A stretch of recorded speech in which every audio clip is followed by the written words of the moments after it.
So, I am Joaquin, and I'm gonna tell you some things. It could maybe change your life.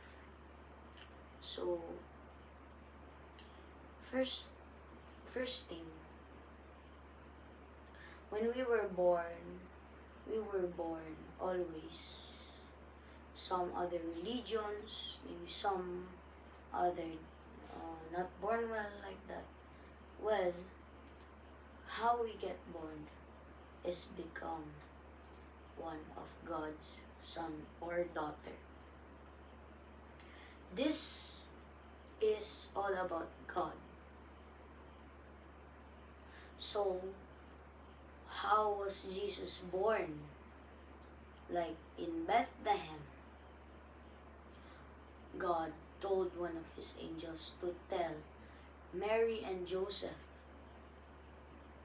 And one thing, who is our God?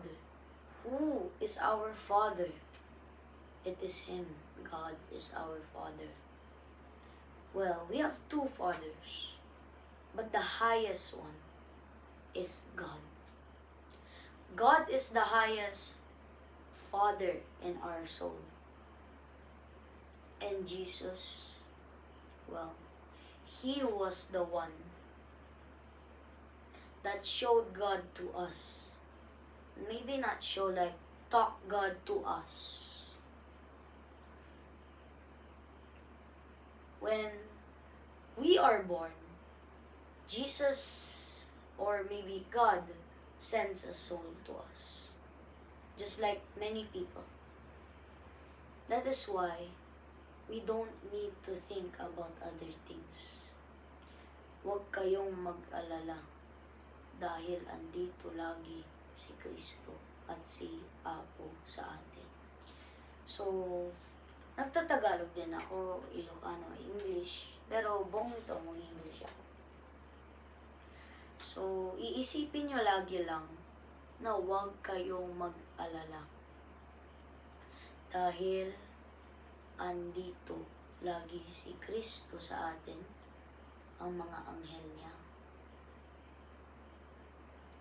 Nung napako sa krus si Kristo, sinabi niya sa isang kasama niyang napako din, "You will come with me in paradise." Kasi sinabi niya, "Forgive me, Jesus, when you enter as king in your kingdom."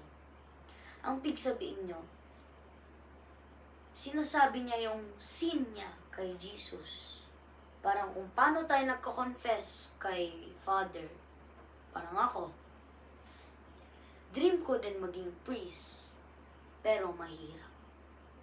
Dahil ito ang isang masasabi ko sa mga tao.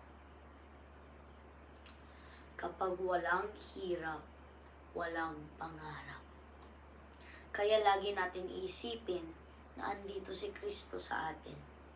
So, why do we think about faith? Good faith. It is what Jesus said to us. You have faith to come to me. You have faith to rise. You have faith to see. You have faith to be healed. Yun yung sinabi niya.